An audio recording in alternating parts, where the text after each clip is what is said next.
Selamat siang, Shalom, Om Swastiastu. Assalamualaikum warahmatullahi wabarakatuh. Salam bahagia. Selamat datang, saya ucapkan kepada ibu-ibu. Selamat datang di TK Jemberkasi. Terima kasih atas kehadirannya. Saat ini kita akan mengikuti presentasi CGP Angkatan 11 yang akan dibawakan oleh Ibu Agnes dan Ibu Yunita. Kiranya presentasi ini boleh menjadi berkat untuk kita semua. Selanjutnya kepada Ibu Agnes yang pertama saya persilahkan.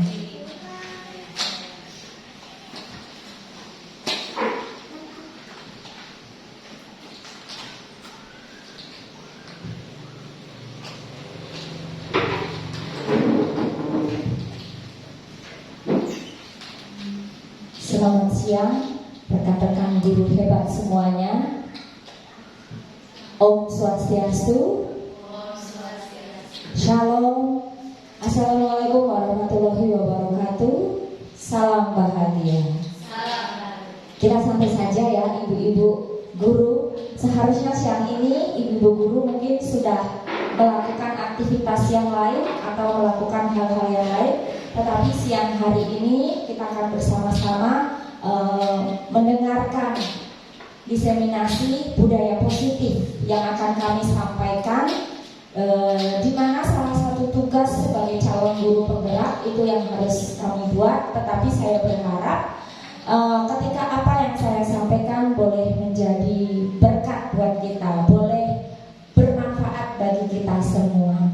Oke, baik, sebelum kita memulai, saya undang kita semua berdiri yuk. Ya, suasananya rileks dulu. Coba ibu-ibu cari teman berdua hadap-hadapan. Cari teman berdua hadap-hadapan. Oke.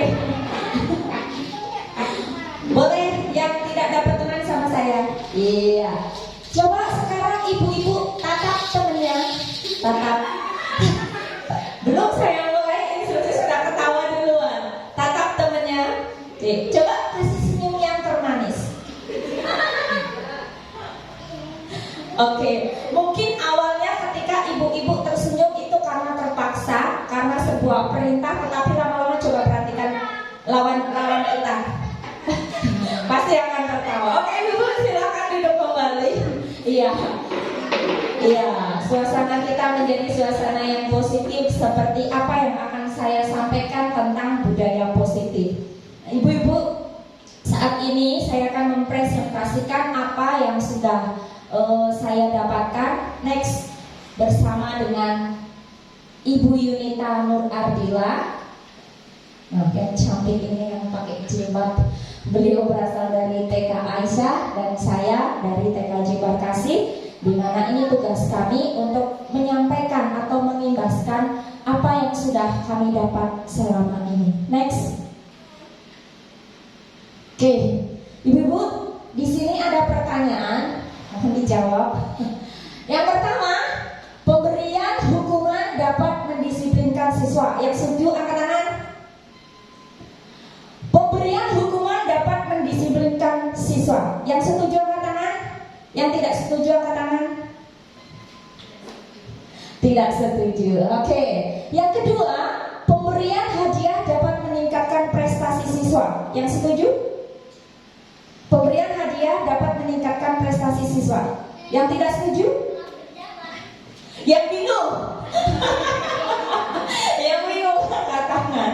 Oke, yang ketiga, sesuai dengan ininya kita, hati nuraninya kita. Oh, menurut saya iya. Oh, menurut saya enggak. Jadi sesuai dengan hati kita. Enggak dihukum ibu-ibu, tenang saja. Lalu yang ketiga, guru harus mampu memberikan solusi pada setiap siswa yang bermasalah. Benar apa salah? Benar. Yang bilang benar angkat tangan. Oke, yang selanjutnya, guru berperan sebagai teman bagi siswa. Benar apa salah? Benar. Yang setuju angkat tangan.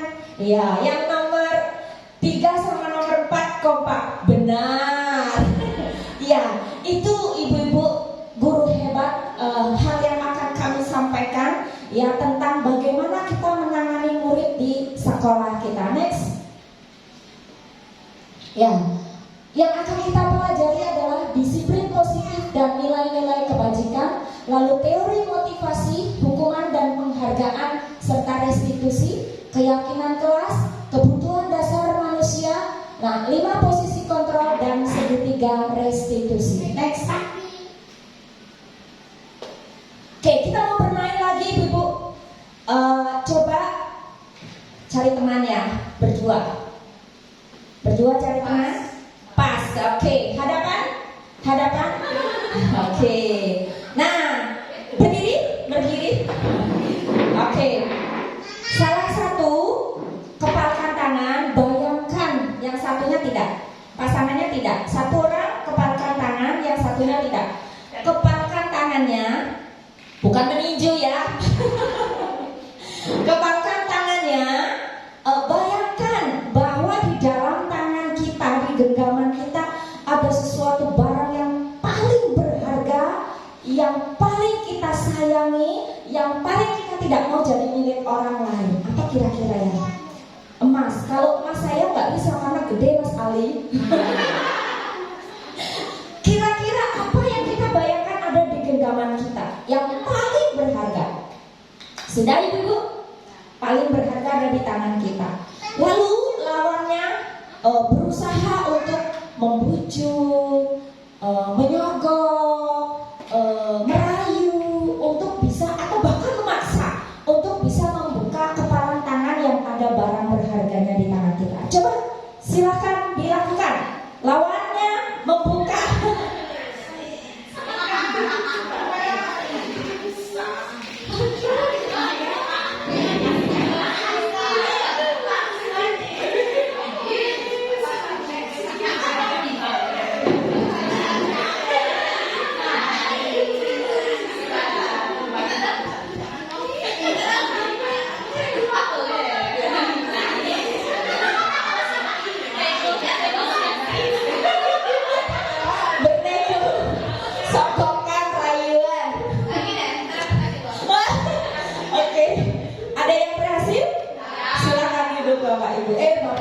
Bapaknya satu, ibu guru hebat. Ya, itulah kondisi anak didik kita, murid-murid kita, atau kita. Siapa yang bisa mengontrol diri kita? Orang lain? Tidak. Yang bisa mengontrol kita adalah diri kita sendiri. Kita beranggapan bahwa murid kita atur, itu kita kontrol. Tidak, itu adalah dirinya sendiri. Ya, Bapak Ibu. Bapak satu, ya Ibu-Ibu. Jadi itu yang akan kita pelajari tentang budaya positif dan bagaimana kita tadi ada kontrol. Oke, next.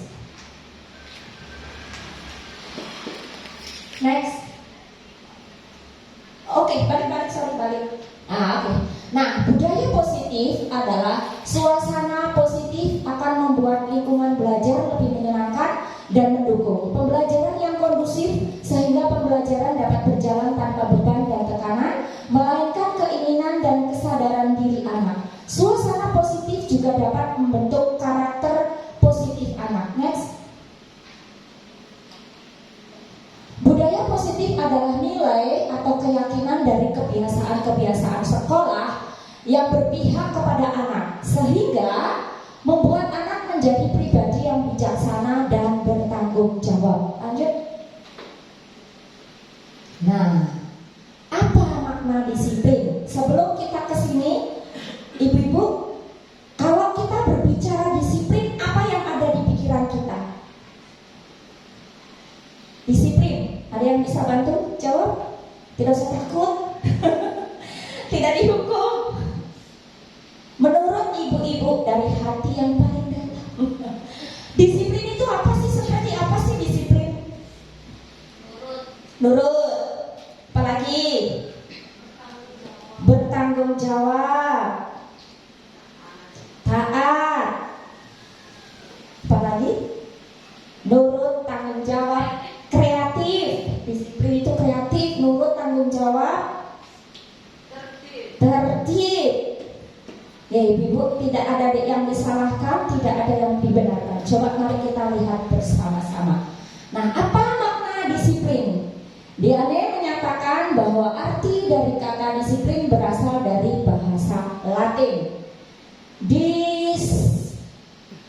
Bisa baca? Disipline, ya, yang artinya belajar. Ternyata disiplin itu artinya belajar. Disiplin diri dapat membuat seseorang menggali potensinya menuju sebuah tujuan, sesuatu yang dihargai dan bermakna.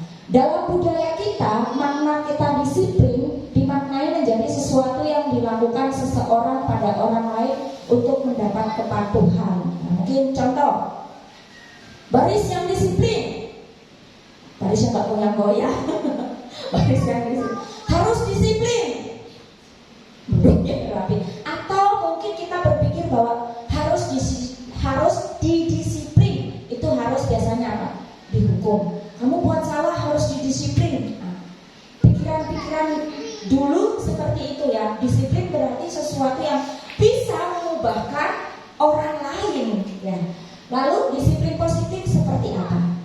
Disiplin positif adalah pendekatan yang digunakan untuk mendidik anak, melakukan kontrol diri dan pembentukan kepercayaan diri. Ternyata disiplin itu untuk mengontrol diri anak dan juga supaya timbul kepercayaan di dalam dirinya. Ya, kalau dulu disiplin yang dilakukan orang-orang dulu supaya apa?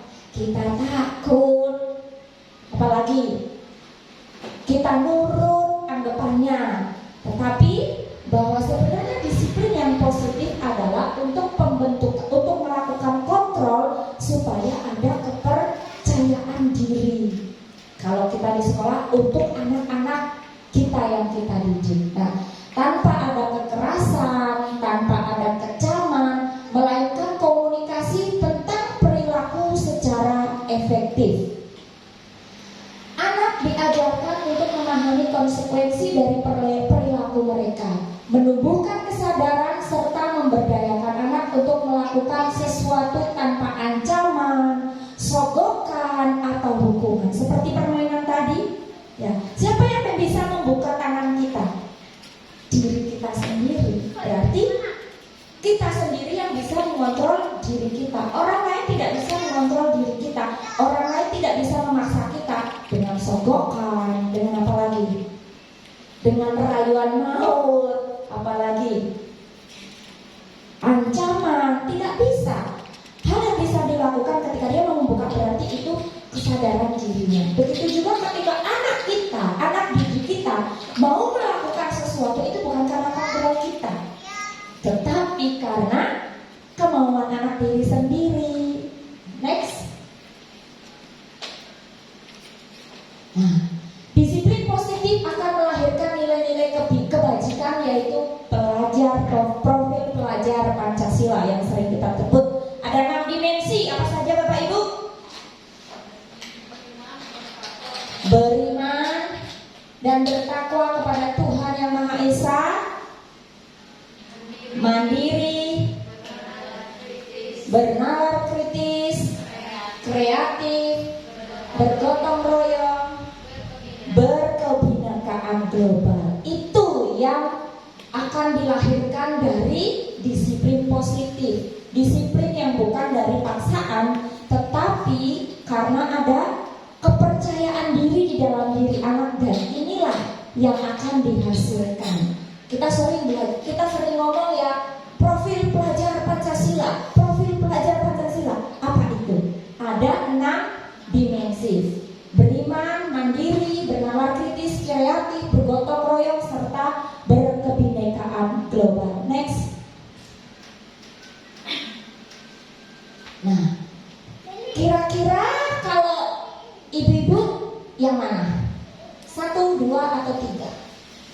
Ketika kita melakukan sesuatu, motivasi perilaku manusia itu kira-kira pilih yang mana ya?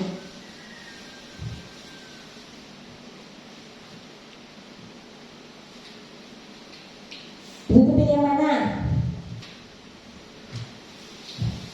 Melakukan sesuatu, saya bekerja supaya dapat imbalan. Atau yang mana? Yang ketiga. Wih, keren. Yang ketiga. Oke. Motivasi merupakan dorongan yang timbul pada diri seseorang secara sadar atau tidak sadar untuk melakukan sesuatu tindakan dengan tujuan tertentu. Jadi ketika kita melakukan sesuatu, pasti ada sesuatu yang pengen kita hasilkan. Nah, ketika kita melakukan sesuatu, hasil apa yang kita inginkan? Wah, saya biar tidak dihukum. Saya mau datang tepat waktu supaya tidak dimarahin kepala sekolah. Saya mau datang tepat waktu supaya saya dipuji, supaya saya dapat dikasih hadiah. Nah, ada 3 kategori ketika seseorang melakukan motivasi perilaku. Ya, yang pertama, menghindari ketidaknyamanan dan hukuman. Nah, ini anak-anak kita melakukan disiplin diri karena takut dihukum. Ya, ini merupakan motivasi ekstrinsik. Contoh, hari ini aku mau datang tidak terlambat atau mau datang tepat waktu supaya tidak dihukum. Atau kalau di TK belum ada ya, di SD harus mengerjakan PR supaya nanti tidak dihukum. Lalu yang kedua, mendapat imbalan atau penghargaan dari orang lain. Anak melakukan disiplin diri karena ia ingin mendapatkan imbalan. Nah, ini merupakan motivasi ekstrinsik. Contoh, saya mau menghafal lagu supaya nanti saya dapat hadiah. Ada yang sering memberikan hadiah buat murid? Tidak. Tidak. Oke, sampai kapan kita akan beri-beri terus ya? Wih, suaranya bagus, kasih hadiah. Apalagi, wih, gambarnya bagus, kasih hadiah. Kalau kita punya. Iya. Lanjut, menghargai nilai-nilai kebajikan diri sendiri. Nah, ini. Jadi, ketika anak melakukan sesuatu itu karena dia sadar, bukan karena suatu aturan. Mungkin pertamanya aturan, tetapi akan menjadi sebuah kesadaran. Salah satu contoh saya bawa yang lebih ini ya, lebih ringan. Misal, kalau ke negara kita harus pakai helm, atau ketika mengendarai motor kita harus pakai helm. Siapa yang buat peraturan ibu-ibu? Pemerintah. Yang buat aturan itu pemerintah. Yang buat aturan kita ikut nggak buat aturan? Waktu pemerintah buat aturan kita ikut nggak?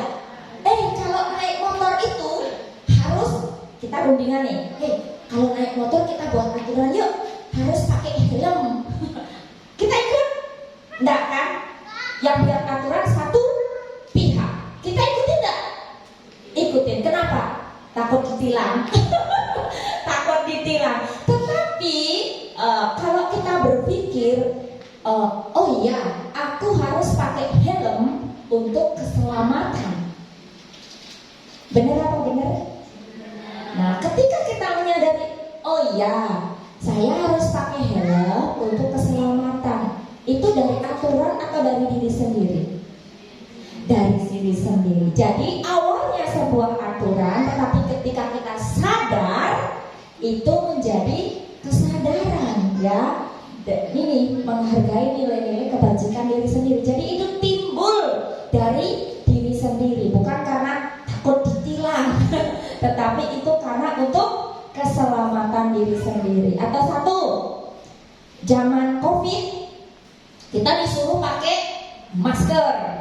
Ada yang melanggar disuruh bayar 100.000 atau push up. Iya, itu aturan. Tetapi kalau misalkan itu menjadi kesadaran, oh iya, saya harus pakai masker bukan karena takut disuruh bayar 100.000, tetapi supaya saya tidak tertular COVID atau penyakit. Nah, itu timbul dari kesadaran. Jadi ketika kita membuat sesuatu itu bukan karena aturan ABC, tetapi karena kita sadar. Next. Nih konsep disiplin identitas gagal adalah sebuah hukuman yang berakhir apa Ibu? Menyakitkan. Kalau dihukum sakit apa seneng? Sakit. Ingat ya waktu zaman SD.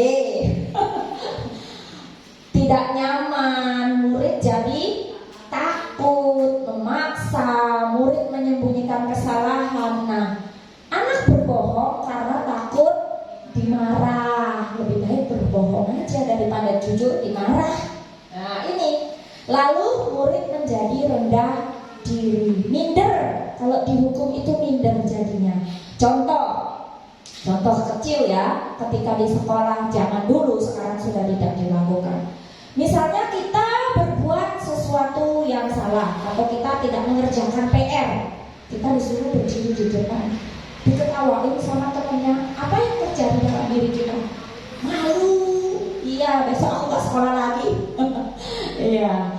Nah, penghargaan. Tadi kan pernah gak ibu-ibu ngasih penghargaan? Gak pernah ngasih hadiah buat anak-anak. Nah, tidak efektif karena akan membuat iri hati. Dia benar satu aja dikasih hadiah. Lalu juga mematikan kreativitas. Ketika tidak ada lagi penghargaan itu, anak-anak akan males. Nggak ada hadiahnya, nggak usah dah. Mati jadi kreativitasnya, bukan dari kesadaran diri. Lalu menghukum dengan sistem ranking. Makanya sekarang ranking sudah dihapus ya, karena jadi ada iri juga. Iya, ada gap ranking. Ada kalau ini kan ada yang juara sama juara, yang enggak sama yang enggak. Nah, itu jadi apa? Jadi sebuah jurang pemisah ya. Lalu merampas hak menghargai dirinya sendiri. Itu kalau sebuah penghargaan atau hadiah-hadiah yang kita berikan, reward yang kita berikan kepada anak. Next.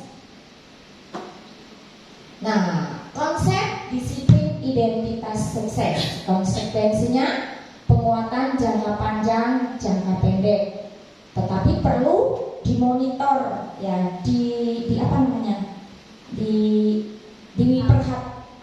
dipantau ya, diperhatikan, dipantau, distimulus ya, murid menghormati peraturan, kehilangan waktu untuk merenungi kesalahan. Kalau restitusi, nah murid bertanggung jawab untuk perilakunya. Jadi restitusi itu dimunculkan supaya murid sadar, tanggung jawab ya, bukan karena sebuah hal-hal yang lain. Lalu fokus pada pemecahan masalah jangka panjang.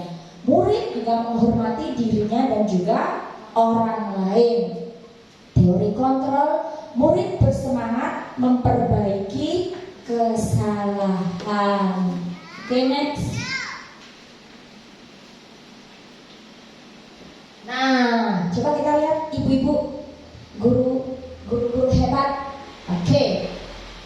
Mencatat 100 kali di dalam buku dengan kalimat saya tidak akan terlambat lagi karena terlambat ke sekolah. Hukuman atau konsekuensi? Hukuman. Lalu lari mengelilingi lapangan 2 kali karena terlambat hadir di sekolah. Hukuman apa konsekuensi? Ada yang konsekuensi, ada yang hukuman. Lalu menggantikan kertas tugas teman yang dicoret-coret, hukuman atau konsekuensi? Konsekuensi. Weh, ini baru kompak. Konsekuensi. Membersihkan tumpahan air di meja tulis karena tersenggol saat belajar, hukuman atau konsekuensi? Konsekuensi. Ini udah kompak ya. Meminta murid tidak mengenakan sepatu seharian di sekolah karena tidak mengenakan sepatu hitam. Hukuman atau konsekuensi? Hukuman. Oke. Lari mengelilingi lapangan basket 2 kali karena terlambat 10 menit untuk pelajaran PJOK. Hukuman. Kita lihat bersama-sama ya. Next. Berapa benar, berapa salah? Teteng.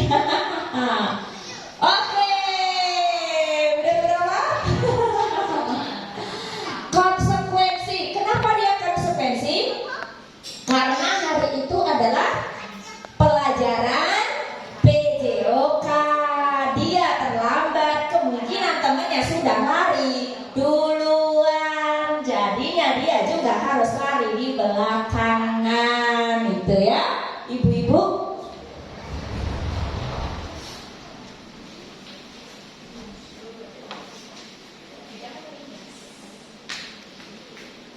Oke, lanjut. Nah, ini contoh kasus siswa menumpahkan air ke buku temannya. Kalau hukuman dia, yuk baca bersama-sama. Guru menghukum anak tersebut berdiri dengan satu kaki. Guru marah dan murid menjadi takut. Air tumpah, berdiri, angkat kaki. Anak takut ya. Lalu konsekuensinya? Guru memberikan konsekuensi untuk mengganti buku temannya yang basah. Ya, guru tegas dan siswa menghormati peraturan. Restitusi. Guru menanyakan keyakinan kelas atau dirinya dan membantu anak menyelesaikan masalahnya. Ya, guru terbuka. Dia menjadi apa? Menjadi teman. Good. Menjadi teman. Jadi ditanya, sesuai nggak dengan keyakinan kelas kita? Oke, next kita masuk di dalam keyakinan kelas. Apa itu keyakinan kelas?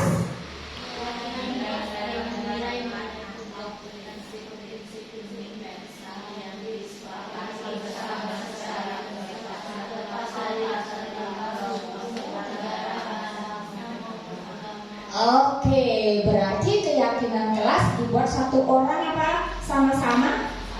Sama-sama. Kita mungkin sudah sering dengar ya, peraturan kelas atau peraturan sekolah. Tetapi sekarang sudah diganti dengan keyakinan kelas. Menurut dosen, suatu keyakinan akan lebih memotivasi seorang dari dalam dirinya sendiri. Ya, seorang akan lebih bersemangat untuk menjalankan daripada hanya sekedar mengikuti serangkaian peraturan. Kalau peraturan kelas, yang buat aturan siapa? Memang bersama-sama ya, guru dan murid. Tapi yang mendapat konsekuensinya siapa? Murid. Contohnya apa? Kalau di TK sudah kita adakan piket? Belum. Contohnya apa? Contohnya, siapa yang ribut di kelas? Biasanya anak-anak bilang apa?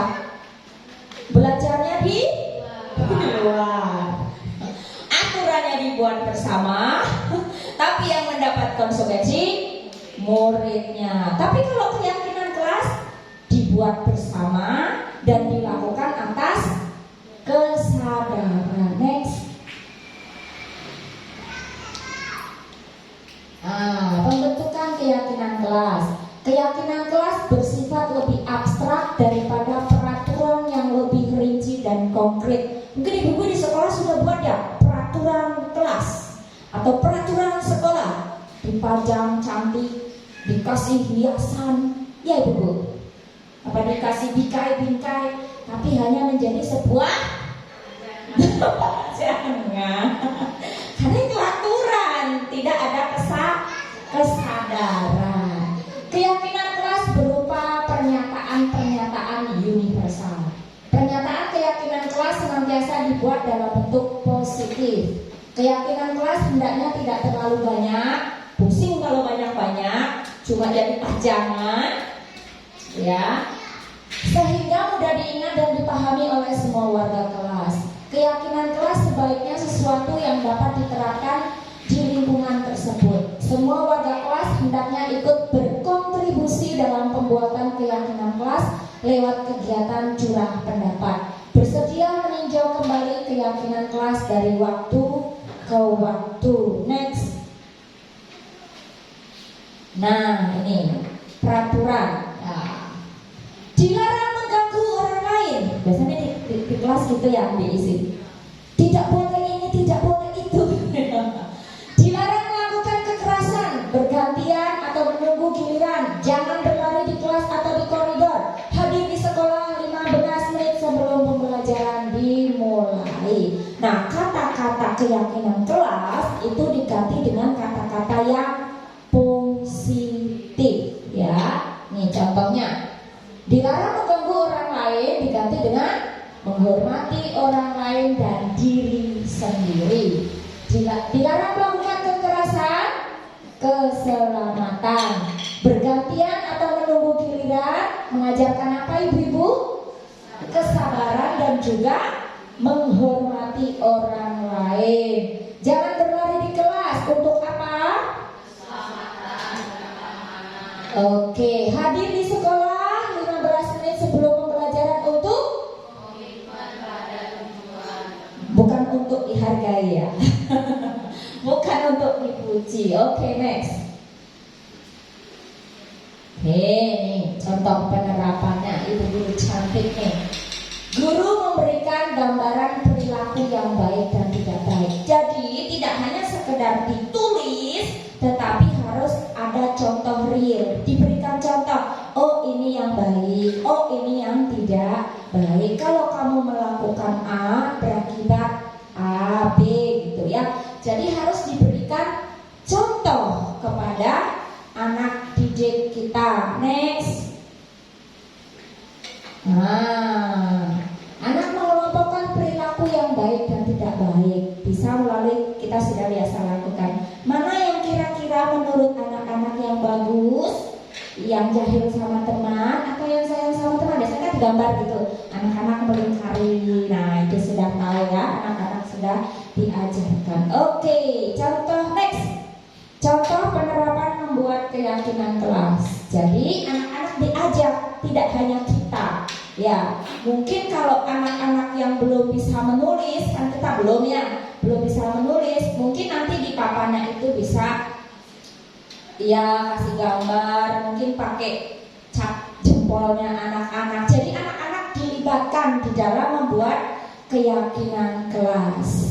Oke, untuk selanjutnya akan disampaikan oleh rekan saya, Ibu Yunita Nur Ardila.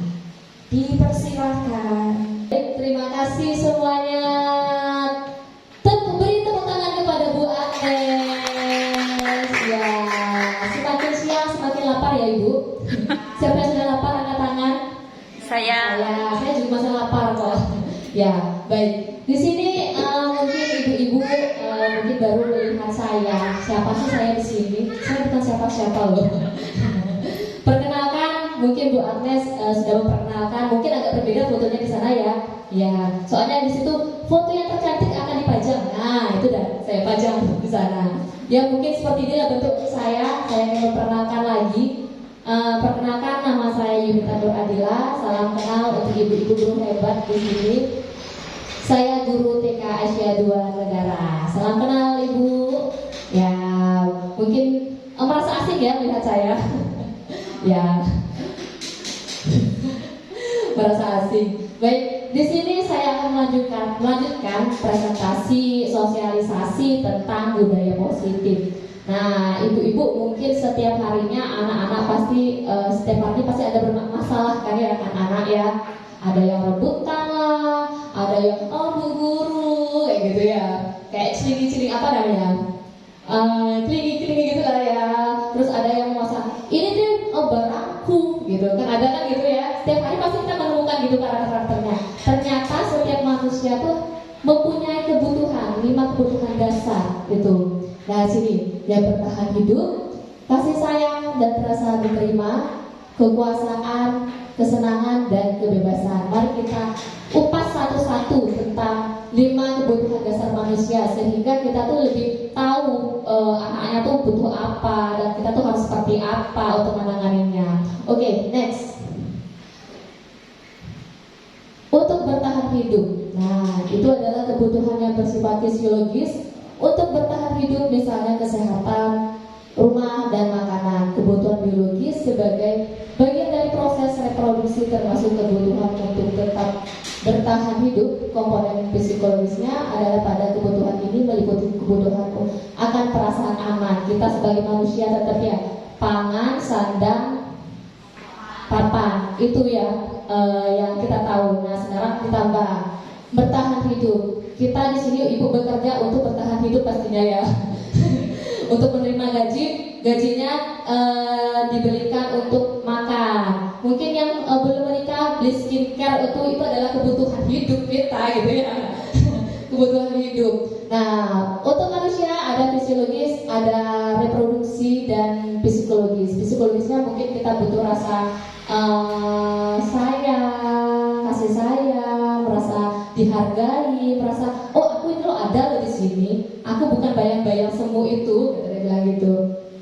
Dan untuk cinta dan kasih sayang itu adalah kebutuhan untuk disayangi dan diterima, meliputi kebutuhan akan hubungan dan koneksi sosial, kebutuhan untuk memberi dan menerima kasih sayang, dan kebutuhan untuk merasa menjadi bagian dari suatu kelompok. Kebutuhan ini juga meliputi keinginan untuk tetap terhubung dengan orang lain, seperti teman, keluarga, pasangan hidup, teman kerja, binatang peliharaan, dan kelompok di mana kita tergabung. Cinta dan kasih sayang itu perlu nggak sih, Bu? Perlu ya. Apalagi kita sebagai makhluk Tuhan itu pasti perlu pasangan ya. Perlu pasangan dan perlu kasih sayang. Kasih sayang itu tidak hanya harus dengan pasangan, iya kan? Teman juga kita perlu kasih sayang kan? Iya. Jangan di depannya aja, iya aku sayang kok sama kamu, terus di belakangnya, iya orang tuh gini-gini loh. Berarti tuh cinta kasih sayang cuma tampak di depan aja, di belakangnya gitu. Nah, tidak hanya pasangan hidup, keluarga pun kita juga. Mungkin ada anak-anak kita ada yang broken home gitu ya. Dia perlu kasih sayangnya. Kadang-kadang kalau ada yang broken home tuh biasanya gimana, Bu? Ada nggak di sekolahnya anak-anak yang ibu bapaknya tuh pisah atau anak yatim piatu? Itu biasanya gimana? Pasti berbeda kan dengan anak yang lengkap keluarganya, ya kan? Nah, tidak hanya kasih sayang teman, keluarga, pasangan hidup, teman kerja juga kita perlu, karena di satu organisasi atau sebuah organisasi gitu, kita perlu juga teman kerja tuh yang saling mengerti kita, tidak hanya saling seperti yang Bu Agnes bilang tadi bersaing gitu. Enak gak sih dalam satu pekerjaan tuh bersaing itu enak gak sih? Enggak kan ya, enggak enak kan. Kita saling iri-irian, apalagi nanti dipuji bosnya. Oh ini bagus banget nih buat modul aja, kepala sekolahnya kayak gitu. Ini kamu contoh harusnya kayak gini, katanya kamu tuh salah gitu ya. Pasti merasakan tidak kenyamanan kan di sana. Nah, saling menghargai. Tidak hanya teman kerja, binatang peliharaan pun ada, bisa. Mungkin kita tidak bisa mencurahkan kepada, tapi binatang peliharaan bisa lah kasih sayangnya. Mungkin dia kita kerja, kalau saya bisa assalamualaikum, terus kucing nyambut, kan senang, kita merasa senang, happy gitu. Ya, dan kelompok di mana kita tergabung termasuk organisasi tadi yang saya bilang organisasi. Oke, next. Nah, untuk penguasaan, kebutuhan ini berhubungan dengan kekuatan untuk mencapai sesuatu, menjadi kompeten, menjadi terampil, diakui atas prestasi dan keterampilan kita, didengarkan dan memiliki rasa harga diri. Kebutuhan ini meliputi keinginan untuk dianggap berharga, bisa membuat perbedaan, bisa membuat pencapaian, kompeten, diakui, dihormati. Ini meliputi self-esteem dan keinginan untuk meninggalkan pengaruh. Biasanya kalau anak-anak di TK tuh biasanya kan ada sosok pemimpin gitu ya. Biasanya kan gitu kan, ada pemimpin, ada pengikut, ada pengikut gitu. Biasanya di indikator kita kembali indikator lagi nih. Indikator K13 itu kan ada sosial emosional, teman dia berteman itu bagaimana? Dia menjadi pemimpin kah, pengikut kah, atau menjadi pengikut dan pemimpin, biasanya gitu kan ya. Ada kan Bu ya? Ibu isu sih ada kok, ada. Ya. Biasanya penguasa itu biasanya dia egosentris, benar nggak sih Bu? Kan ada anak-anak egosentris, hanya ingin didengar, hanya kita tuh harus tertuju kepada dia aja gitu. Dan apa-apa aku dulu, yang nulis aku, yang hapus aku gitu. Biar dia merasa aku loh yang menguasai kelas ini. Ibu guru tuh sayangnya hanya di aku aja, dan kamu harus nurutin ke aku. Biasanya kan ada kayak gitu ya. Berarti kalau di tingkatnya biasanya egosentrisnya tinggi gitu. Nah, untuk kebebasan itu adalah kebutuhan akan kemandirian, otonomi, memiliki pilihan dan mampu mengendalikan arah hidup seseorang. Anak-anak dan kebutuhan kebebasan yang tinggi menginginkan pilihan. Mereka perlu banyak bergerak, suka mencoba-coba, tidak terlalu terpengaruh orang lain, dan senang mencoba hal baru dan menarik. Kebebasan, mungkin kebebasan di sini adalah mungkin apa Bu? Pengertian dari kebebasan. merdeka. Ya, sekarang kenapa sih kita sehari ini pemerintah menyandangkan bergembur-gembor adalah merdeka belajar gitu, bahwa anak-anak punya hak untuk memilih ya kebutuhannya yang harus dipenuhi, kegiatan apa yang dipilih itu bebas biasanya. Dan yang pusing siapa Bu? Bu gurunya ya. Bu gurunya yang pusing untuk mencari apa lagi ya tugasnya ya, kegiatan hari ini apa ya gitu. Nah, kita harus ini memberikan kebebasan. Kalau dulu misalkan kita bisa, anak-anak bisa diarahkan, kamu harus di sini ya, setelah ini kamu ke sini, habis ke sini, atau enggak klasikal biasanya gitu ya. Tidak ada kebebasan. Apa anak-anak bebas seperti itu Bu? Tidak. Nah, kebebasan itu dah. Di sini adalah merdeka belajar, merdeka. Ayo next. Selanjutnya adalah kesenangan, kebutuhan untuk mencari kesenangan, bermain dan tertawa. Bayangkan hidup tanpa kenikmatan apapun betapa menyedihkan. Nah, coba kalau misalkan kita melakukan hobi kita itu, kita senang apa enggak sih Bu? Senang ya. Tapi kalau kita mau nonton kerja aja, sedih gak sih? Sedih ya. Apalagi sekarang kayaknya kita butuh refreshing ini gitu. Perlu gak sih Bu? Perlu ya. Jangan setiap hari Senin sampai hari Minggu kerja terus, apalagi di depan laptop gitu. Itu seneng gak sih? Sumpah iya Bu ya. Iya. Nah, ini anak-anak juga perlu kesenangan kok. Kesenangan anak tuh biasanya dengan cara bermain. Oke, next. Nah, ini adalah contoh kasusnya.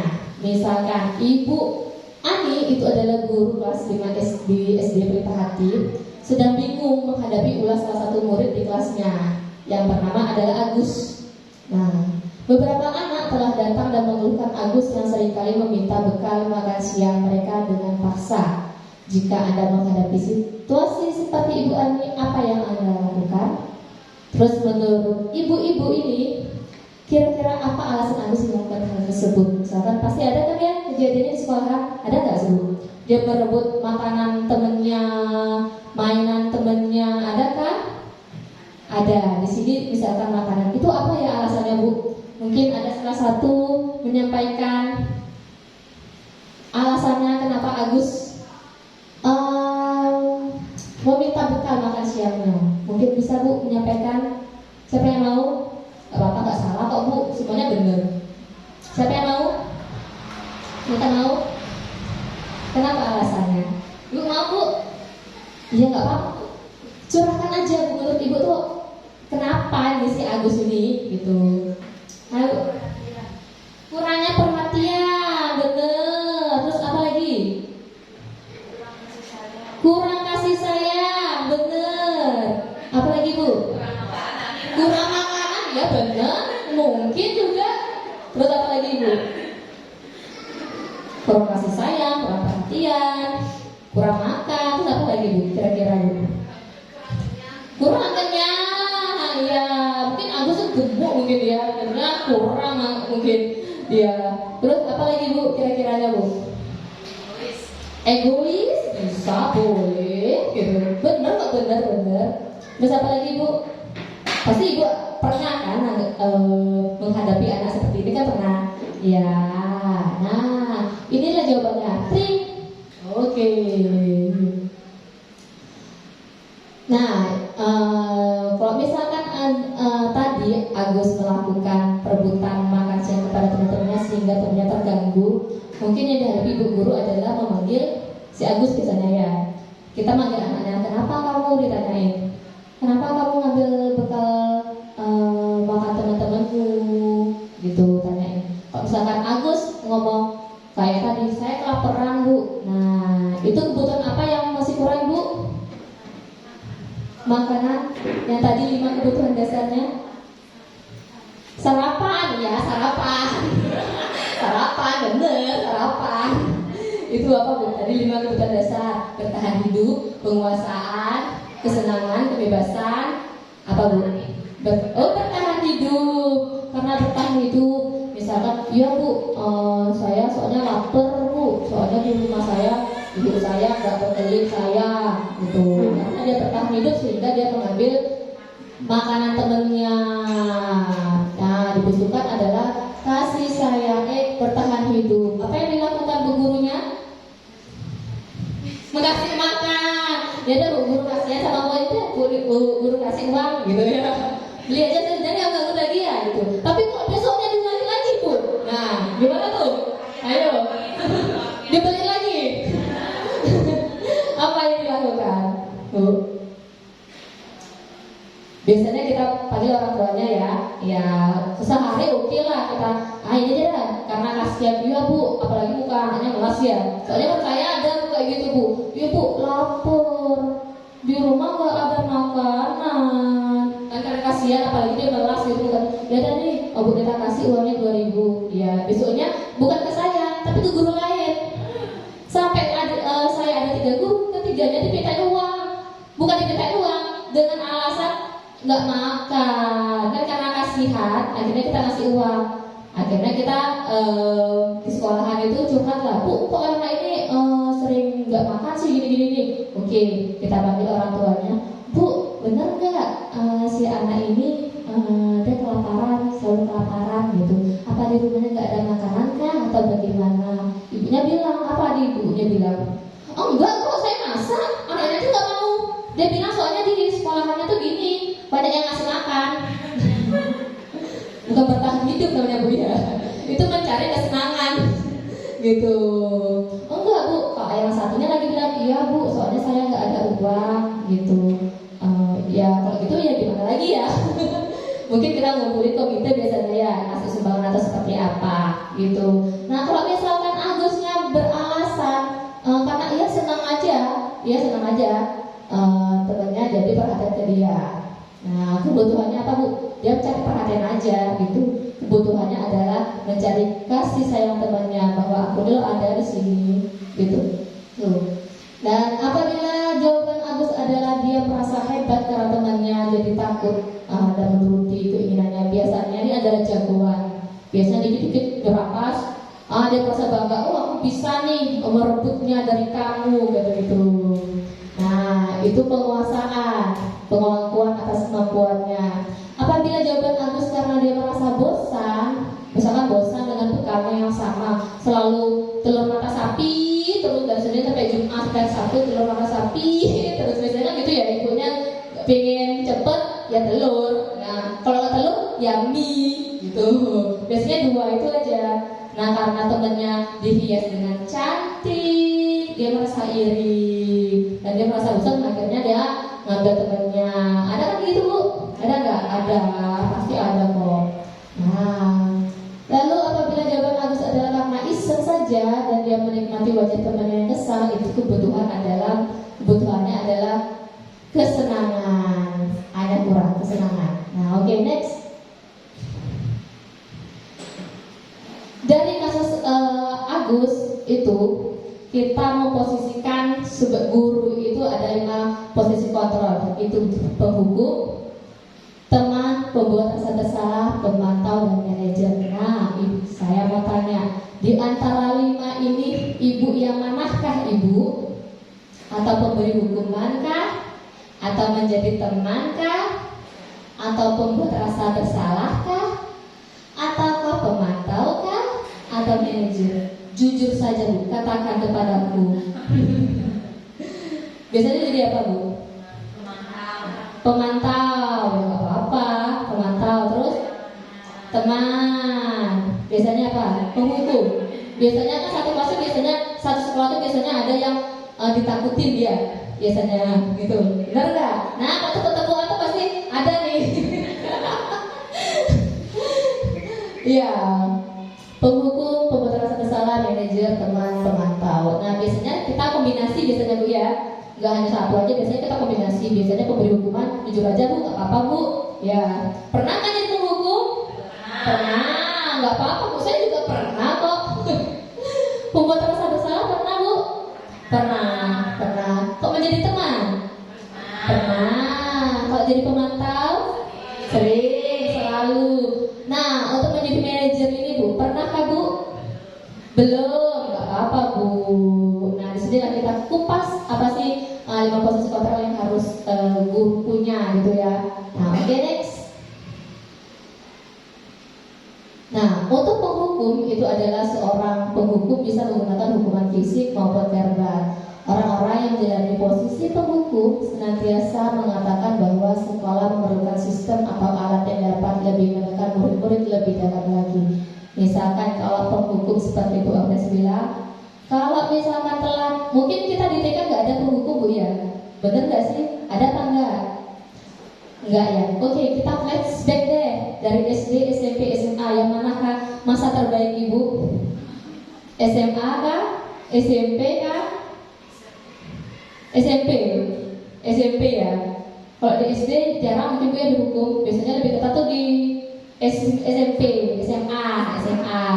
Kalau kita terlambat apa yang dilakukan guru Bu? Hormat bendera.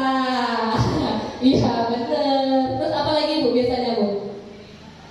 Keliling lapangan. Nah ini curhatan hati nih. Gak apa-apa kita flashback aja Bu. Nah biasanya diapakan lagi sama gurunya? Oh menuliskan, saya tidak akan terlambat lagi satu buku sidu yang 64 lembar. Ya. Iya gitu. Penghukum biasanya. Kalau saya dulu waktu kita flashback untuk kita SMP, SMA, SMP itu biasanya dikata-katain nggak sih? Sakit nggak sih Bu kalau dikata-katain? Mending disuruh hukum fisik atau psikis sih Bu? Fisik ya. Karena saya jujur Bu, saya pernah dihukum karena kos kaki saya tuh pendek, gitu, pendek. Seharusnya kan panjang. Saya pendek, saya dikata-katain Bu. Emang kaki kamu tuh bagus apa? Gitu bilang tuh. Saya bilang kaki saya bagus saja. Akhirnya hukum lari oke lah. Saya malunya tuh kenapa Bu? Hukumnya adalah itu dikata-katain di depan teman-teman yang lain kan malu. Apalagi upacara kalau nggak pakai topi, di mana kita dihukum Bu? Di depan. Malu nggak sih Bu? Malu. Kalau di TK biasanya apa Bu? Penghukum Bu. Misalkan tadi seperti Bu Agnes bilang, kita membuat keyakinan. Apakah sudah Ibu buat keyakinan kelas?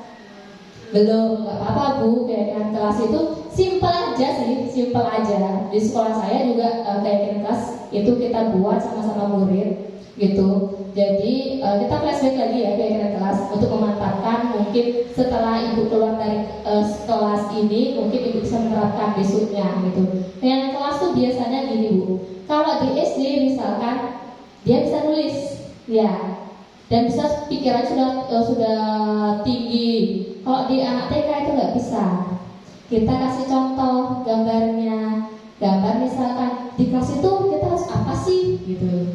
Pembukanya gitu. Kita harus belajar. Terus apa lagi? Dengerin guru gitu misalnya kan gitu ya. Terus apa lagi? Main. Biasanya kan beraneka ragam pembicaraan ya ngomong gitu. Kita tunjukin videonya atau fotonya. Ini apa yang dilakukan? Oh dia belajar, dia mendengarkan gurunya. Terus next, ini apa? Dia tidur Bu lari-larian. Mana yang benar Bu? Kalau di dalam kelas mana yang benar? Kita seharusnya seperti apa?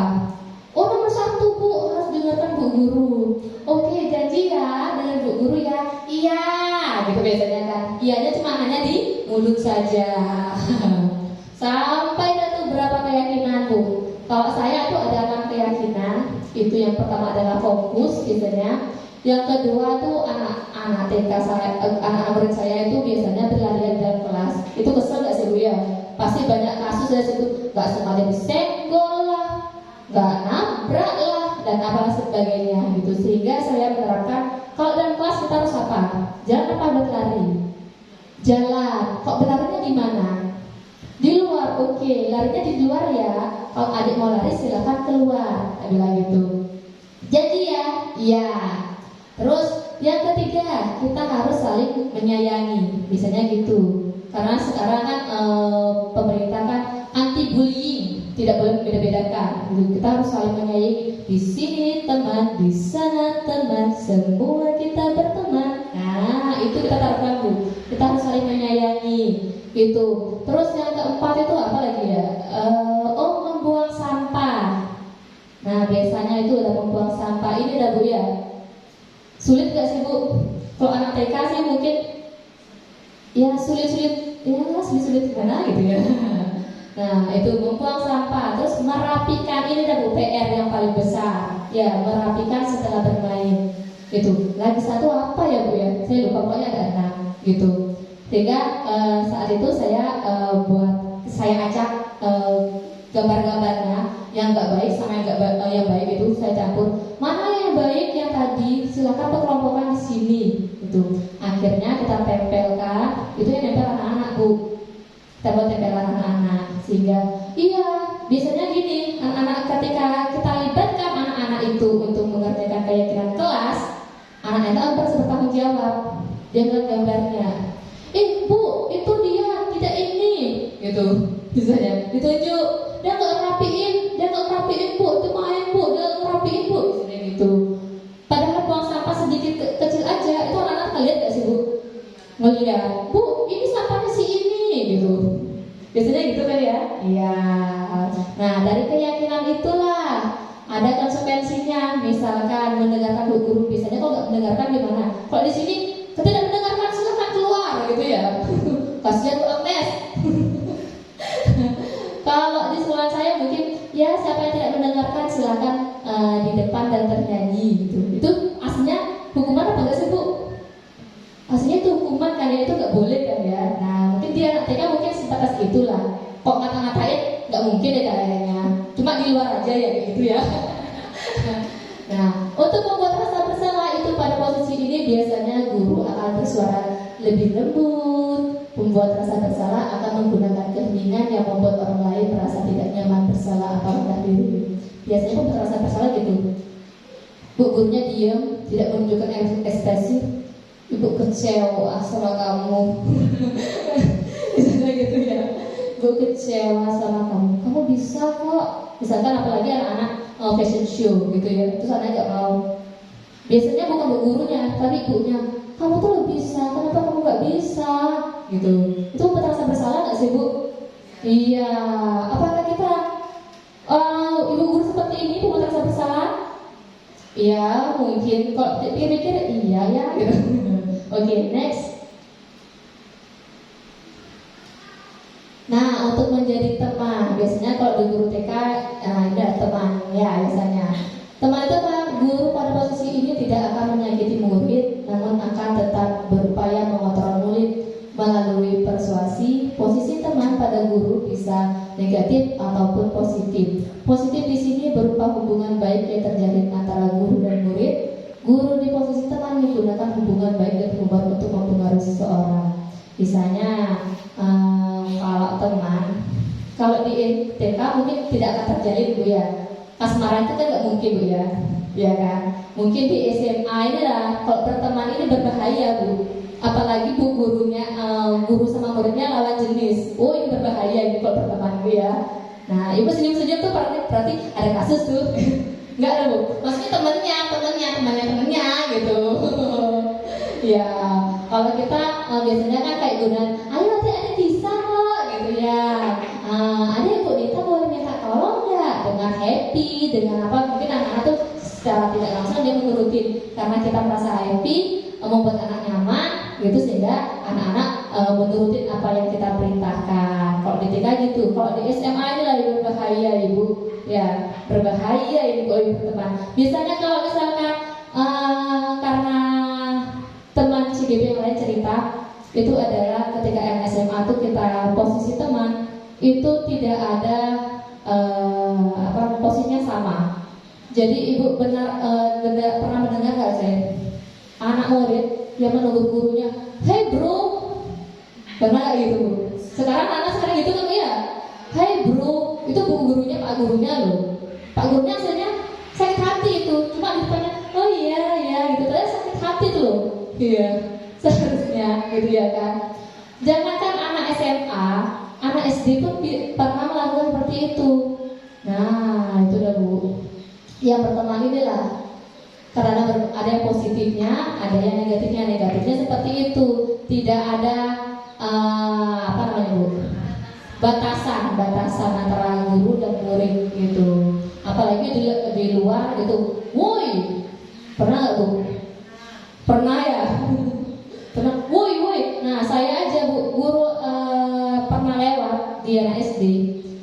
digodain. Hai cantik, anak SD loh, anak SD. Kayak pernah kan gitu Bu, anak SD digituin. Ini gimana coba? Hai cantik, boleh nggak minta? Nggak boleh gitu. Saya bilang, nah, ini kata ibunya, menjadi pemantau. Pemantau itu seperti apa sih Bu? Nah, memantau berarti mengawasi. Pada saat kita mengawasi, kita bertanggung jawab atas perilaku orang-orang yang kita awasi. Posisi pemantau berdasarkan pada peraturan-peraturan dan konsekuensi. Dengan menggunakan sanksi atau konsekuensi, kita dapat memisahkan hubungan pribadi kita dengan murid sebagai seorang yang jadi posisi pemantau. Mungkin pemantau ini adalah mengawasi. Tuh, misalkan anak jadi diberi hukuman sama guru B, kita memantau aja, mungkin gitu Bu ya. Ya. Oke, next.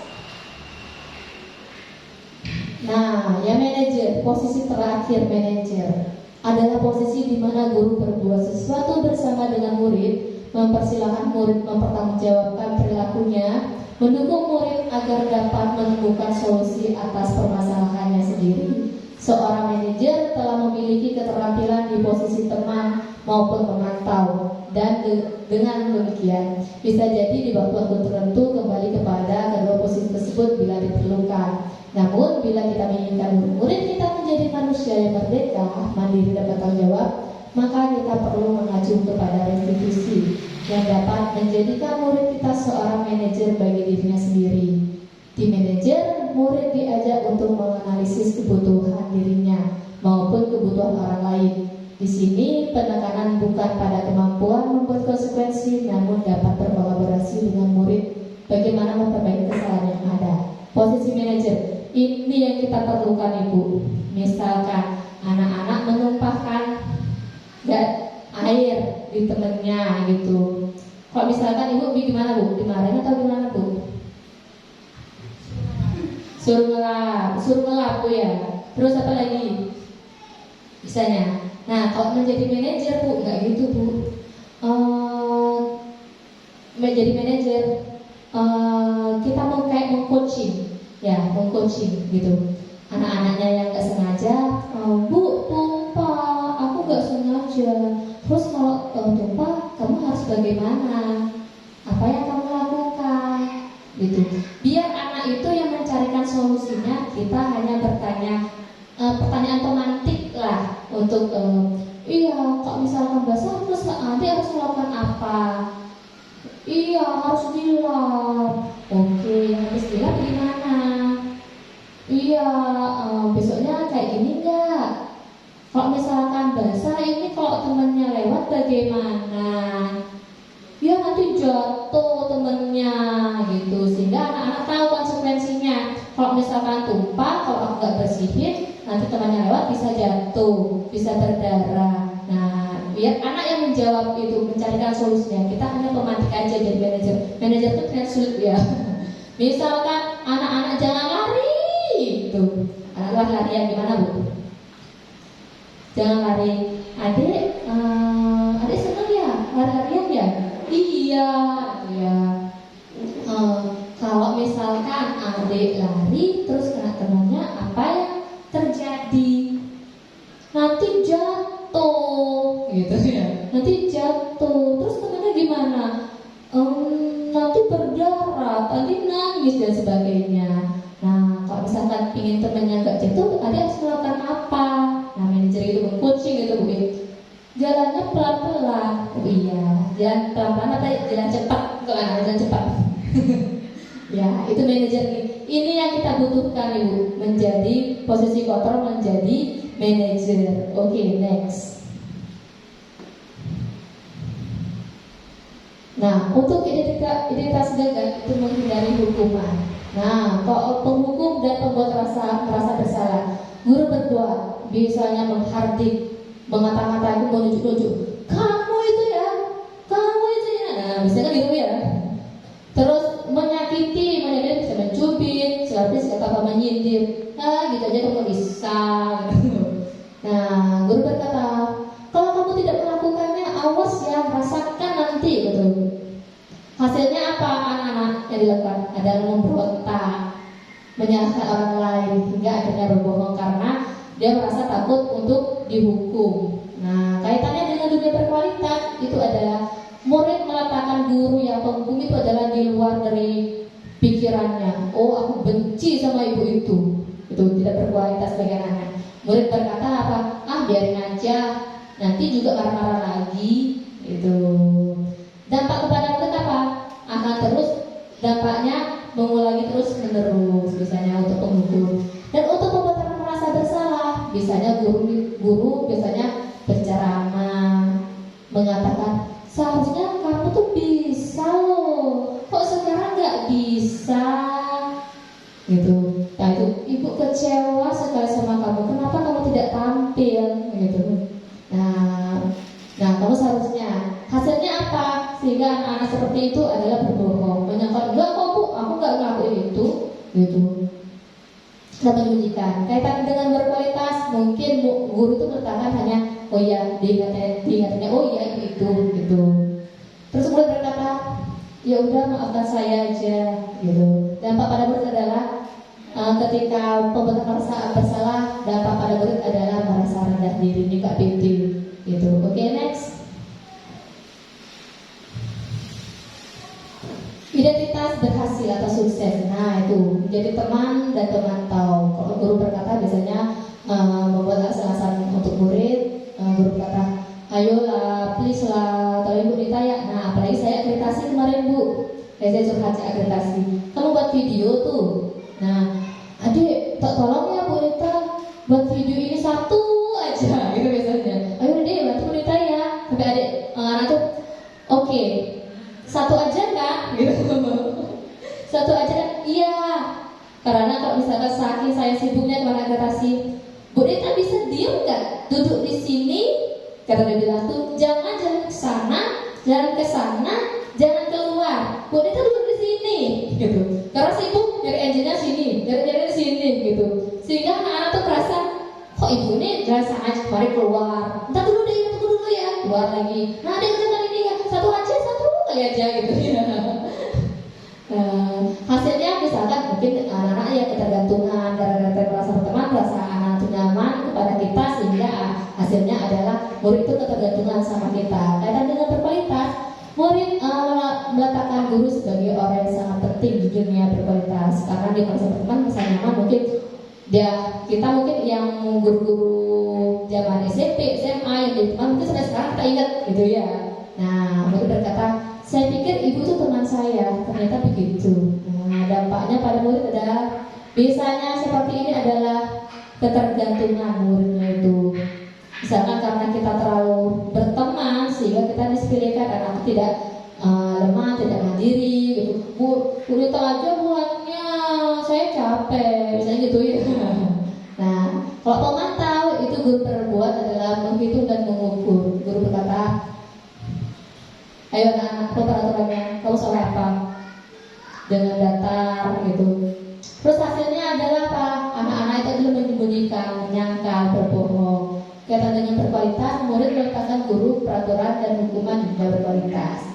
Murid berkata, kalau misalkan, ayo anak-anak, sekarang karena telat, misalkan telat, ayo buka halaman ini, kerjakan LKS. Gitu. Nah, anak umurnya ya berapa halaman bu, halaman berapa bu, gitu. Dampaknya adalah menitikberatkan pada sanksi dan hadiah untuk dirinya atau pemantau. Nah, untuk next. Dan untuk identitas berhasil atau sukses ini adalah menghargai dirinya sendiri, yaitu adalah posisi manajer. Guru berbuat mengajukan pertanyaan seperti saya tadi, pertanyaan pemantik sehingga anak-anak itu bisa menjawab. Guru berkata, apa yang kita yakini, apa yang bisa kamu kerjakan pada masalah ini. Hasilnya adalah anak-anak itu adalah menguatkan pribadinya, bertanggung jawab pada dirinya, mempunyai nilai-nilai kebajikan itu.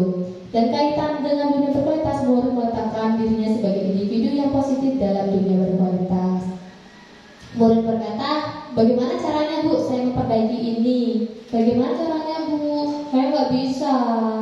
Dia mau bertanggung jawab kok gitu, tapi karena nggak bisa mungkin minta bantuan gitu ya. Untuk anak TK seperti itu mungkin. Dan kepada muridnya adalah mengevaluasi diri, bagaimana cara memperbaiki diri, sehingga ketika kita mengajukan seperti anak sengaja ngumpahin, jangan gitu, mencuci tangan. Anak-anak biasanya gini-gini bu ya, sehingga hatinya gimana Bu? Basah. Nah itu udah kita mengajukan preferensi romantik sehingga anak-anak tuh nggak gini-gini lagi, akhirnya dilap tangannya biar lantainya tidak basah. Oke, next. Nah ini adalah contoh penerapannya. Misalkan ada kasus siswa tidak memakai atribut lengkap pada saat upacara bendera, seperti yang tadi penghukum misalnya kita berdiri di depan. Nah, kalau membuat pembuatan rasa bersalah, berapa kali Bu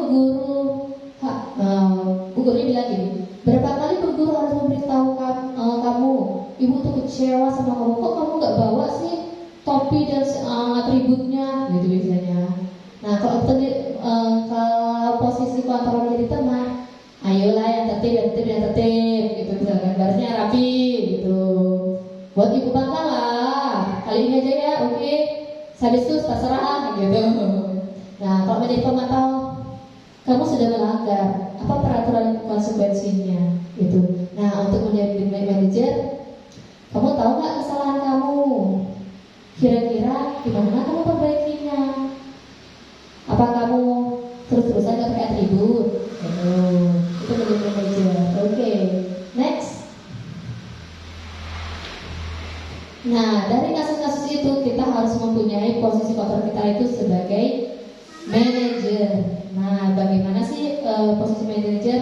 Kalau misalkan ada sebuah masalah, kita harus memerlukan restitusi. Apa sih itu restitusi gitu? Restitusi adalah proses menciptakan kondisi bagi murid untuk memperbaiki kesalahan mereka sehingga mereka bisa kembali pada kelompok mereka dengan karakter yang lebih kuat. Oke, next.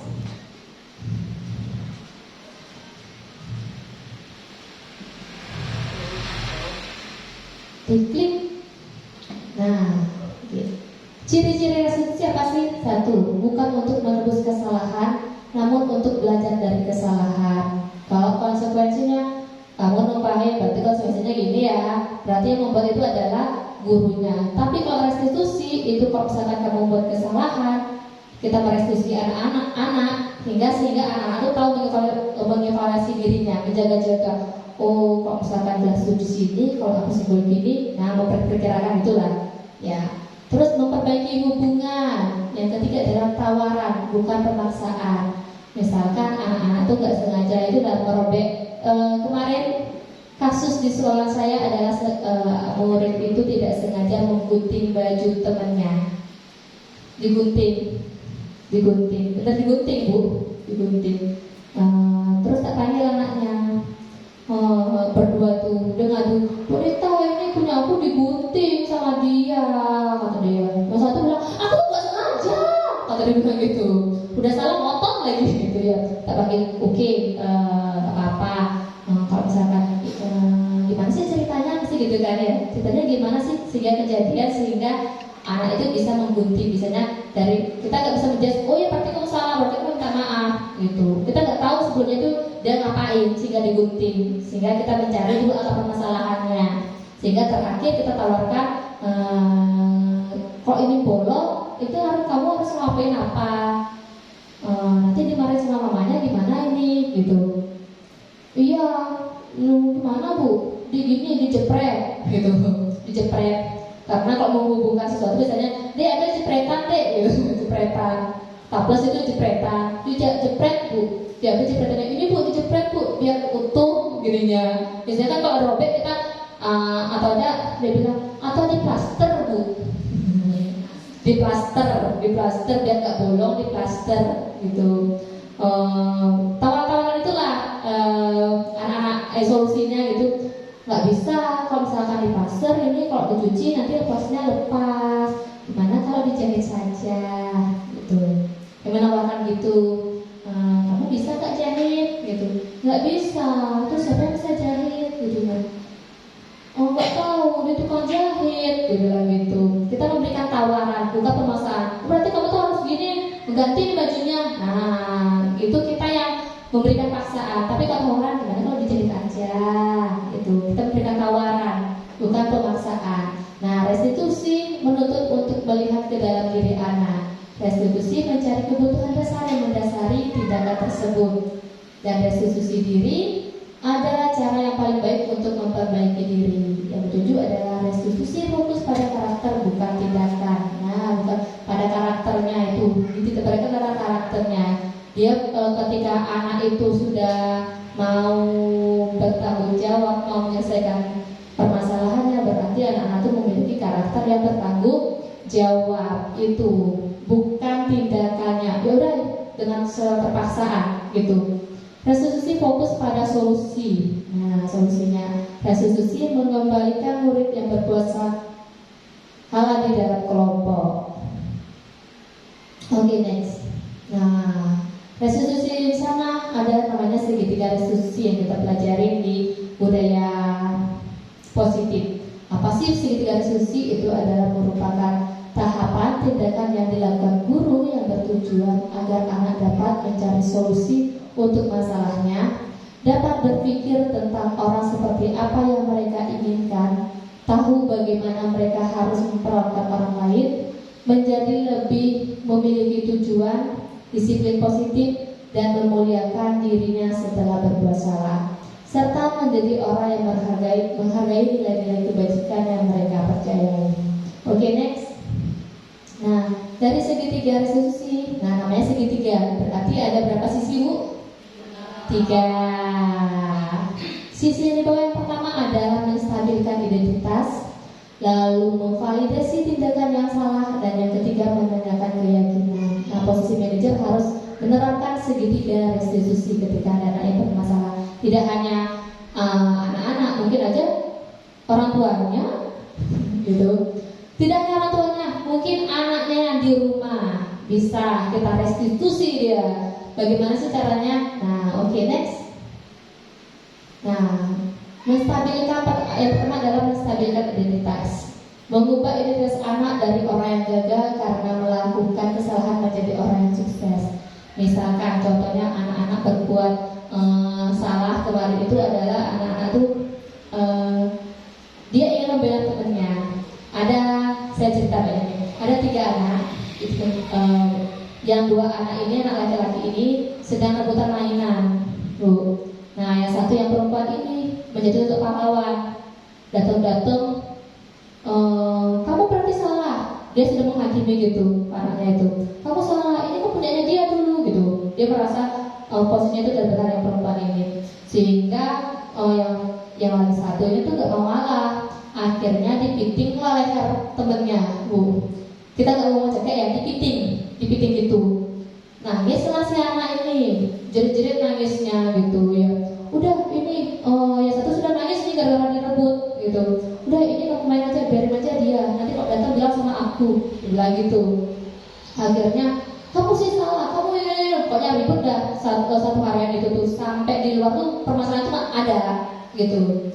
Sehingga si anak ini yang merebut ini nangisnya ya benar nangis menyedihkan lah, mungkin saya tahu apa, sehingga saya panggil dan si perempuannya itu saya tanya, kamu apain si A ini, saya bilang gitu. Iya, dia gini, Bu, kata dia bilang, dia tuh merebut mainannya si B gitu, si B sampai si B tuh nangis. Terus iya, yang si C ini ya aku bela si B kan orang dia yang duluan, dia bilang gitu. Oke, gak apa-apa. Menstabilkan identitas. Menstabilkan identitas tuh oke, gak apa-apa. Kamu mau bela temanmu ya? Iya, karena dia si yang B masa kecilan, jadi diemong lah gitu. Oke, gak apa-apa gitu. Sehingga si anak tuh gak merasa, aku salah ya, aku akan dihukum. Biar anak gak merasa itu, kita memberikan kenyamanan kepada anak. Oke, gak apa-apa kok, berdosa juga gak apa-apa. Tapi, nah ada tapinya, masih ada tapinya. Oke, gak apa-apa, berdosa juga gak apa-apa kok. Nah, sehingga si anak tuh agak tenangan, tidak akan berbohong nantinya, tidak akan menyangkal gitu. Nah, kita stabilkan dulu identitasnya. Kita membuat nyaman ketika anak-anak emosi, kita turunkan dulu emosinya, stabilkan identitasnya. Oke, gak apa-apa kok, kamu berusaha juga gak apa-apa gitu. Oke, next. Nah, lalu validasi tindakan yang salah. Semua tindakan manusia baik atau buruk pasti memiliki maksud tujuan. Setelah menstabilkan identitasnya, ya kalau nggak apa-apa kok, lalu bilang, kamu kamu melakukan apa emangnya sama si A sehingga si A tuh menangis, gitu. Iya bu, aku pitik lalu aku pukul. Sudah dipitik terus dipukul, ya nangis lah anak ini. Itu perbuatan salah enggak? Gitu. Iya salah gitu. Dia harus menyadari itu validasi tindakan yang salah. Emang alasan kamu apa yang kamu lakukan sehingga kamu meeting? Balik lagi cerita, iya bu karena dia lagi mau ambil punya mainannya gitu, mainannya, sehingga kita tahu alasannya dari ketika si anak C melakukannya adalah gara-gara si A ini merebut mainan si B. Nah, Pak sudah setelah tahu permasalahannya, nah oke, next. Lalu menanyakan keyakinan. Anak akan siap untuk dihubungkan dengan nilai-nilai yang dipercayai dan berpindah menjadi orang yang diinginkan. Setelah validasi, setelah saya menanyakan apa kesalahannya, nah lalu keyakinan kelas itulah bu, di sanalah keyakinan kelas itu bermanfaat, berguna. Nah, kamu meeting temenmu benar apa enggak? Oh enggak. Kalau kita sama teman kita harus apa ya? Nah, balik lagi keyakinan kelas. Iya, saling minta maaf. Kamu sudah minta maaf? Udah. Terus kalau teman-teman harus apa? Kalau misalkan nggak lupa, kita harus apa? Harus saling menyayangi. Kamu sudah sayang nggak sama temenmu? Nah, balik lagi keyakinan kelas. Jadinya keyakinan kelas itu tidak hanya menjadi pajangan semata, gitu ya. Apa nilai-nilai umum yang kita sepakati? Nah, inilah kemarin saya membuat restitusi. Nah, mungkin sekian dari kami untuk siang hari ini. Mungkin ibu-ibu di sini ada pertanyaan yang bisa atau sharing pengalamannya, silahkan, sehingga kita menambahkan wawasannya ibu ya. Nah, mungkin monggo bu, siapa yang ingin bertanya mungkin. Nah, tidak apa, tanyakan saja apa keluh kesahnya. Misalkan, bu, saya punya kasus di sekolah saya, sampai sekarang saya tidak punya titik terangnya untuk memberikan solusi gitu. Monggo silahkan, bapak curhat aja bapak ya bu, kayak mama dede curhat dong gitu. Mungkin, nah itu Bu Agnes melakukan restitusi. Mungkin Bu Agnes beda lagi melakukan restitusinya gitu. Permasalahan yang berbeda mungkin ya Bu Agnes ya. Ya, permasalahannya apa Bu Agnes? Ke toilet nggak balik-balik. Ke toilet nggak balik-balik, ngapain tuh? Nah, mungkin ingin mendengarkan cerita Bu Agnes kenapa muridnya nggak balik-balik nggak? Penasaran tuh ya? Nggak balik-balik. Murid TK loh, bukan murid yang lain. Ini murid TK. Ini murid TK bu. Murid TK nggak balik-balik itu ngapain? Apakah di toiletnya itu ada mainannya mungkin? Biasanya anak-anak di murid di sekolah saya tuh anak yang mau pipis tuh diantarin sekelas. Ya, bener gak? Bu, saya mau pipis. Bu, saya mau nganterin dia bu. Gitu. Ngantarnya cuma 1 orang tapi 5 orang gitu. Biasanya gitu gak? Atau tempat saya aja kayak gitu. Karena dia ingin keluar aja gitu. Ntar balik lagi. Ntar dari 5 itu, bu saya mau pipis, diantar lagi sama teman yang lain gitu. Dia ingin keluar aja gitu. Ada gak gitu bu? Ada. Atau biasanya tuh anak murid saya tuh biasanya kalau ke kamar mandi itu alasannya cuci tangan lah, cuci kaki lah, cuci muka, bu ngantuk bu gitu. Biasanya pagi-pagi tuh ada anak pagi-pagi itu nguap gitu. Ayo adik cuci muka dulu. Nah cuci muka itulah dijadikan alasan bu. Bu saya ngantuk, saya mau cuci muka. Bentar lagi 10 menit, bu saya ngantuk, saya mau cuci muka. Ada nggak gitu bu? Menurut saya ada gitu soalnya bu. Beraneka ragam ya. Mungkin ada ibu yang mau curhat bu. Iya oke, silahkan. Apa yang harus kita lakukan? Tadi kan nih bilang dikasih kalimat pertanyaan tematik ya. Di saat kita ingin memberikan pertanyaan tematik tapi anak tidak mau menjawab sama sekali, jadi kan tidak ada cerita yang kita dengar, mungkin di suatu kejadian itu kita tidak kebetulan kita tidak melihat dengan kejadian pasti, teman-temannya juga tidak ada yang lihat, cuma mereka berdua aja misalnya.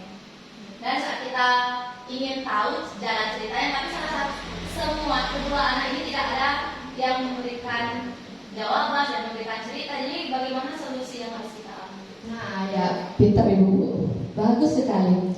Ada menurut saya, nah kenapa bisa anak dua itu tidak mau berbicara? Pasti kan ada salahnya Bu ya. Nah, itu 5 butuh dasar itu Bu, apa itu Bu? Nah, biasanya ini yang tadi itu kan ada 2 anak. Yang satu anak tuh nggak mau ngomong. Jadi kita yang mengarang-arang, adek tadi kenapa? Kok si A ini kok menangis misalkan gitu. Jadi gimana Bu? Karena kayak tadi ada kejadian kebentur katanya. Iya. Yang satunya sudah nangis, yang satunya tapi nggak ada yang mau jawab. Oh ya, nggak mau jawab. Ya, kejadiannya sama Bu. Anak itu bukan ceritanya sama ini Bu. Kita nggak ngelihat kejadiannya itu. Tiba-tiba anaknya sih nangis. Jadi 2 orang ini tidak mengaku Bu ya. Dia menangisi temannya gitu. Sehingga kadang-kadang tuh kita menyalahkan pasti anak yang lebih aktif biasanya Bu ya. Ya, tadi ngapain aja? Kok bisa si A ini nangis gitu? Diam aja. Ditanyain sama yang nangis, adek tadi kenapa kok bisa nangis? Jatuh kah atau apa? Kan ada anak yang diam gara-gara ketakutan kan ada gitu ya. Jatuh kah? Kalau misalkan adek nggak mau ngomong, Bu Rita nggak tahu nih kejadiannya apa. Dia bilang gitu. Adek jatuh, didorong. Nah, pasti ada anak-anak tanda kan ya. Anak tuh pasti ngasih tanda kok. Dia nggak ngangguk, tapi dia diem. Nah, kita harus peka tuh kadang-kadang tuh anak-anak tuh terus dia diem, disenggol. Itu kita misalkan kejadian tuh misalkan apa didorong diapain gitu. Kok ketika ngomong dorong dia diem gitu. Oh berarti ini didorong. Didorong sama siapa? Ada yang lihat nggak? Kita tanyain sama anak yang 2 itu. Tadi ketika anak semuanya nggak tahu, nggak melihat kejadiannya, tetapi 2 anak itu tadi adik gimana? Ketika misalnya berbentur. Tadi adik lari-larian ya. Kita tanya bukan kata pemantik, tapi kita tanya sekira-kiranya perkiraan kita ini terjadi apa gitu. Pasti anak-anak kasih kode kok biasanya, karena dia diem aja, dia geleng-geleng, biasanya ada ngangguk, kok nggak mau ngangguk nggak kira ngangguk ya, pasti dia diem atau karena dengan kalau misalkan kita temukan satu permasalahan misalkan ada nggak sengaja ya, misalnya ada larian ya, terus ada dorong ya, terus ada sebenarnya nggak geleng-geleng, kita ulangin lagi tuh Bu, pertanyaan yang sekira-kiranya dilakukan. Biasanya anak-anak itu kadang di semua pertanyaan itu kadang diam gitu. Nah itulah biasanya kita model ceramah biasanya Bu ya. Adik kok lari-larian itu nanti temennya jatuh nggak sengaja. Tapi nggak sih Dek, kita mencarikan empatinya sekira-kiranya kalau misalkan adik jatuh itu gimana sih rasanya, sakit enggak sih gitu, sakit enggak sih, sakit ya, dia sakit banget ya. Nah itu udah dirasain sama si anak ini nggak sengaja misalkan gitu. Kalau misalkan anak dia tuh kita yang mempertanyakan sekira-kiranya yang terjadi gitu. Kalau kejadian anak kita tuh biasanya itu aja biasanya. Nah kita ulang-ulang aja itu, kita lihat ekspresinya si anak ini gitu. Tapi dengan kata-kata jangan, oh kamu lari ya, ambil nunjuk-nunjuk lagi. Enggak, kita aja duduk sama-sama bareng. Kita tinggi kita samakan, kita jongkok kayak atau apa. Jangan ibu berdiri, dia tunduk sehingga anak merasa takut biasanya. Nah, dari posisi tubuh kita juga Bu, kita kayak merendah atau dia duduk kita duduk, cari matanya Bu biasanya. Ya, biasanya cari matanya. Dia tadi larian nggak? Iya larian ya. Biasanya kalau nggak mau geleng-geleng atau apa, pasti anak-anak tuh kasih kodenya, setidaknya kita yang harus peka gitu. Ya gimana Ibu? Puas kah? Nah, atau yang lain mungkin Bu? Saya tutup ya, terima kasih untuk Bapak Ibu-ibu hari ini yang sudah Masya Allah yang sudah hebat mendengarkan. Semoga apa yang dapat didengar bisa diaplikasikan, implementasikan di sekolahannya. Semua budaya positif ini ditujukan untuk guru dan kembali lagi berpihak kepada anak. Ya, itu. Sekian dari kami. Mohon maaf apabila ada kesalahan, tutur kata dan perbuatan. Kami mohon maaf sebesar-besarnya. Saya tutup dengan apa biasanya? Prama Santi. Om Santi, Santi, Santi Om. Selamat siang. Acara bebas.